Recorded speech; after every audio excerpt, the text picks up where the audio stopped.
cloudburst at Amarnath has claimed 15 lives according to initial reports. Presently, more than 100 Kannadigas are on Amarnath Yatra.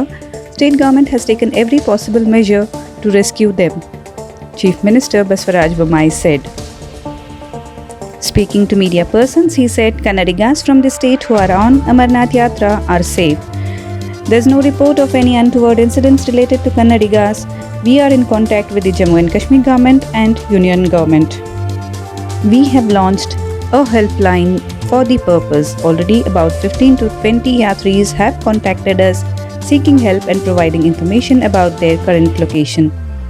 Rescue operation would be launched immediately to bring them back.